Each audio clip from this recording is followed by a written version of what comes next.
Et si la paix était le pire cauchemar de nos élites? Si le business le plus juteux de ces dernières années, celui de la guerre, venait de faire faillite, aujourd'hui, en Alaska? Accrochez-vous, le monde d'hier est officiellement mort. Bonjour à toutes et à tous, et bienvenue aux esprits libres qui refusent de pleurer sur commande. Aujourd'hui, 16 août 2025, est un jour historique, pas parce qu'il s'est passé quelque chose à la télé. Au contraire, c'est un jour historique à cause de ce qu'on vous cache. À l'heure où je vous parle, dans le décor glacial de l'Alaska, deux hommes que tout le système vous a appris à haïr sont en train de faire ce que personne n'osait plus faire, la paix. Donald Trump et Vladimir Poutine. Loin des caméras, loin des bureaucrates de Bruxelles, loin des donneurs de leçons. Ils sont en train de mettre fin au conflit en Ukraine. Et pendant ce temps, à Paris, à Berlin, c'est la panique totale dans les états-majors et les conseils d'administration. Vous croyez vraiment que ceux qui vous vendaient la guerre hier vont applaudir la paix aujourd'hui? Pour comprendre le séisme qui est en train de se produire, il faut se poser la seule question qui vaille. À qui profite le crime? Ou plutôt, à qui profitait la guerre? Pendant plus de 2 ans, on vous a servi une histoire simplette, une fable pour enfants, les gentils démocrates contre le méchant dictateur, un conte de fées qui a coûté des centaines de milliards de dollars. Rien que les États-Unis ont engagé plus de 100 milliards, l'Europe dans les 80 milliards, des sommes qui donnent le vertige. Mais cet argent, il n'est pas parti en fumée. Oh non, il a été très soigneusement fléché. Il est allé directement dans les poches du complexe militaro-industriel. Les actions de Lockheed Martin, fabricant des lance-roquettes HIMARS, ont explosé. Celles de Raytheon, fabricant des missiles Stinger et Javelin, ont grimpé en flèche. Cette guerre était une aubaine, un contrat du siècle pour une industrie qui a besoin de conflits pour survivre, comme un vampire a besoin de sang. Et pour que le business tourne, il leur fallait des VRP, des influenceurs. Ils les ont trouvés au sommet des gouvernements occidentaux.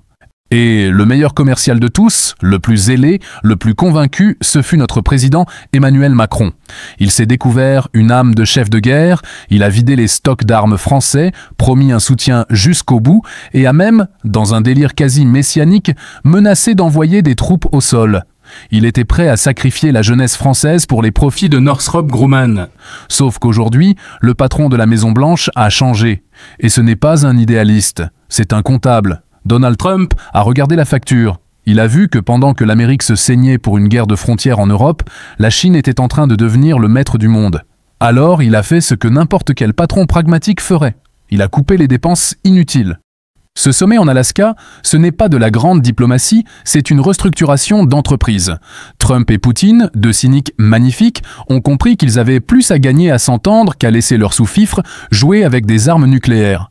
C'est la victoire de la realpolitik. Un mot qu'on vous a appris à détester, mais qui veut simplement dire « on arrête de faire semblant et on s'occupe des vrais problèmes ». La paix qu'ils vont annoncer ne sera pas parfaite. Elle sera sûrement cruelle pour certains. Il y aura des concessions territoriales.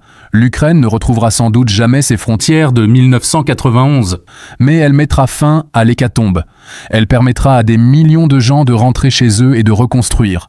C'est ça, la réalité du terrain. Le reste, c'est de la littérature pour plateau télé. Les vrais perdants de cette paix, ce ne sont pas les Ukrainiens qui arrêtent de mourir. La liste des véritables victimes est bien plus intéressante. En première ligne, les marchands de canons. C'est la fin de la fête. Le carnet de commandes vient d'être gelé. Attendez-vous à voir leurs actions chuter. Et avec eux, leur relais dans les médias. Tous les experts qui vous expliquaient chaque soir que la victoire était proche vont devoir changer de disque. Ils vont crier à la trahison, à la lâcheté. Ne vous y trompez pas. Ils pleurent la fin de leurs subventions. Ensuite, il y a les bureaucrates de l'OTAN et de l'Union européenne. Leur raison d'être, leur pouvoir, leur prestige, tout reposait sur l'existence d'un ennemi russe menaçant. Trump et Poutine viennent de leur retirer leurs fonds de commerce. Un général de l'OTAN en temps de paix, ça ne sert plus à grand-chose. Un fonctionnaire européen spécialisé dans les sanctions contre la Russie va devoir se recycler. C'est un drame social pour des milliers de gens qui vivaient très bien de la tension internationale.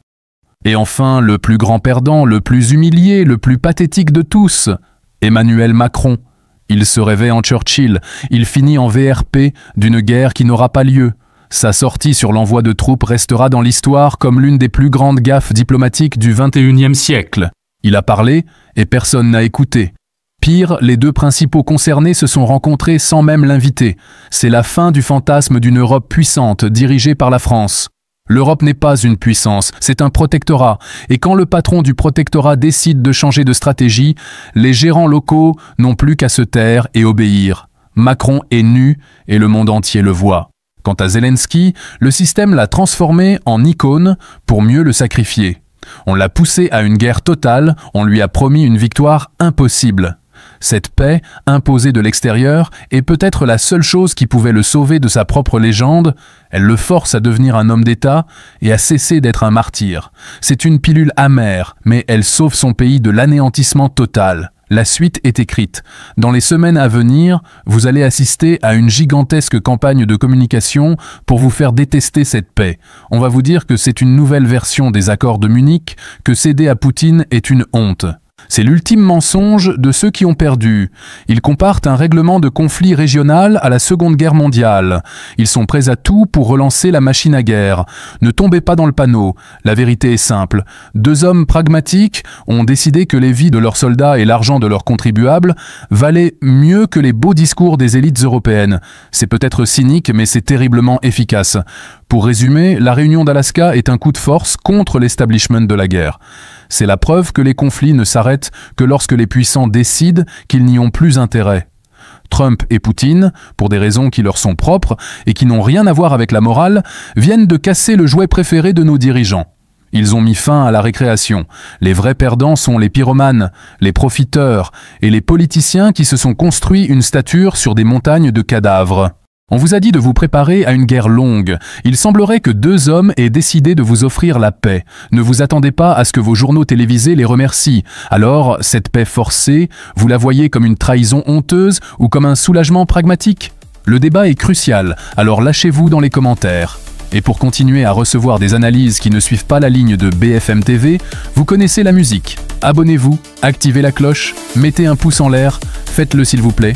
C'est bien plus important que vous ne le pensez. Et soutenez-nous via la boutique si le cœur vous en dit. Faites attention à vous, la vérité dérange. À très vite pour une prochaine vidéo. Et n'oubliez jamais, tout ce qu'on vous raconte n'engage que vous.